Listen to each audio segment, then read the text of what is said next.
So setup wise, again, very, very good from the face on position and down the line. Posture, spine angle, club shaft position, all very, very good. Takeaway, hip turn, great. This is obviously a slightly smaller swing that's on the right hand side, okay? Not too much to be fair.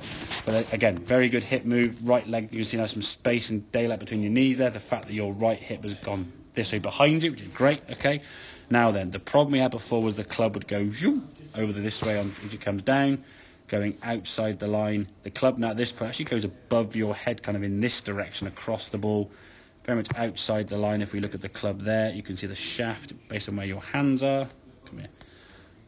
There's the shaft there, coming way across the ball. Your club path now into that golf ball is going to be in that direction, and therefore the club's going to be facing somewhere to the right to allow for that fade back to the target, okay?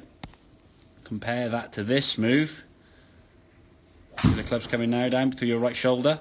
Yeah. Okay, coming down more on line. Now the club face when you hit the golf ball, because you've been used to the club swinging left, your club face is just wide open. Okay, that's the reason why they're going high right. Just haven't got that release of that club as of yet, but that will come with a bit of practice, whether it's throwing that ball, whatever it may be, just getting the sensation your arms are sort of released. This way the left elbow pops out a little bit because you're used to just sort of pulling across this way as opposed to letting your arms kind of fold up. In an arc type. Yeah, I suppose a bit more of an arcing type sort of sensation, yeah. But getting the arms and how that ball would then throw towards them, at least from here, halfway down there. That's for the first time, I would say, if not in a long time, if not ever, where your club now, if you put your hands down about there, that's your club there, and that's where the club is now. So we've moved that club back probably a good 10-15 degrees there, okay, and get your club swinging more in that direction as opposed to that direction. And then long term, that's going to increase your efficiency in terms of strike. Because if you're in a golf ball with the club face swinging in this direction and the club face pointing over there, it's a very weakish shot towards target. And you'll figure out where straight is. The ball will end up going straight, but you're going to lose a bit of distance, okay? There's a lot of good things we're doing in the swing. We're creating a lot of speed, a lot of power with that good hip turn. You're actually creating a bit of wrist hinge, dare I say it, okay? Which is fine, okay? It's now getting to here, when you get down to this pre-hip position, and allowing the arm just to fold up, yeah?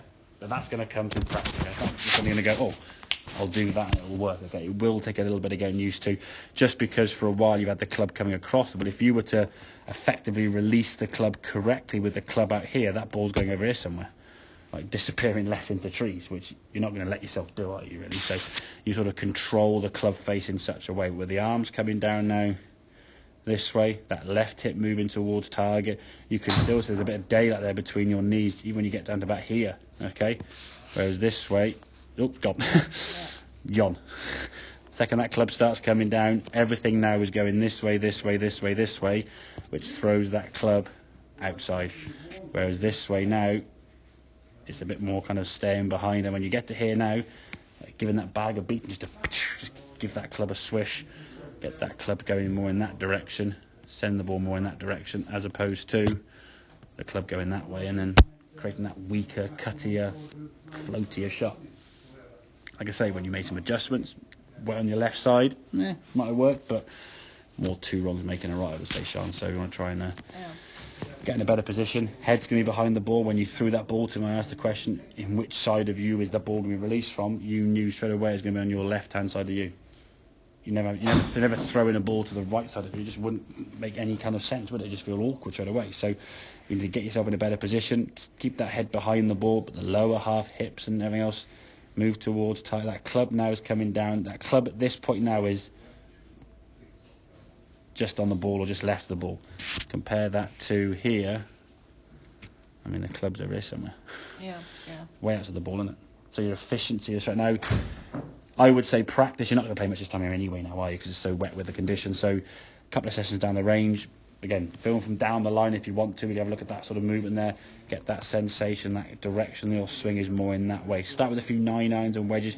Just trying to get the ball to start a bit more to that right side a bit more. And just feel the direction that club is coming in the golf ball. If needs, you make really tiny swings with your impact bag. Put your impact bag, the yellow impact bag, and they so the yellow box. Put your impact bag there. Put a club on the ground at maybe, I don't know, 35 degrees there, and just make some swings now for me, trying to sort of match your club on the ground to that club on the ground there, yeah?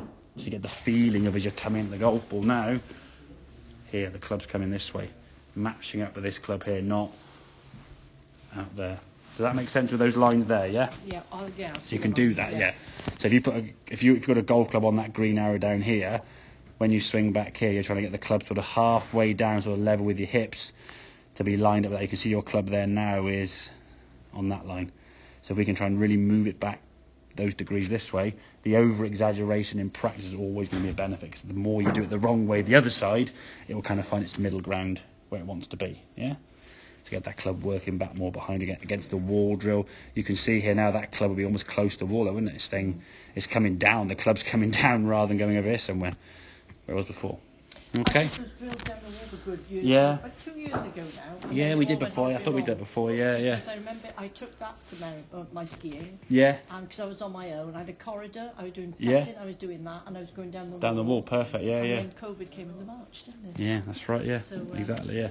So yeah, if we can get back on them, and again, if you're down the range any time, if you think, oh god, I'm just thinking about this might work, and it works, just text me. I've just done this, guy. Is it going to be the right thing to do? It might be. Yeah, great. If it's working and you think you can do it, you crack on. If it's like, oh, hang on a second, I don't want you doing that because that's going to create another avenue you're going to go down. We want to try and make the we're here now and there's the end game to be more that way, not kind of. You might get there eventually, but you're making it a lot harder to get there, aren't you? So don't try to add any things that we don't need to I think add the into the bump game. of the hips is going to That's go on. it will do. I'll be honest with you. It's not going to suddenly come. I mean, if from skiing point of view, how do you tell when you ski? I went skiing this New Year's Eve actually. To be fair, I was terrible at this. But trying to ski, I mean, there's going to be a hip movement this way, and I'm sure there's going to be some twisting that way. So as you get to there, I suppose from a skiing perspective, top of your backswing, turn right. Would that be the move when you go to turn right? Yeah, yeah. So it's a bit of shift. Yeah, okay, yeah. You're doing your weight. Yeah, That's the whole thing then. So it's the same thing you I can know do. your That, yeah. head's going, but your head is as straight as you can do it. Yeah, yeah. Like this. Yeah, no, of course, yeah. You know, so. Yeah, there's some things to sort of So when you practice ski, there. when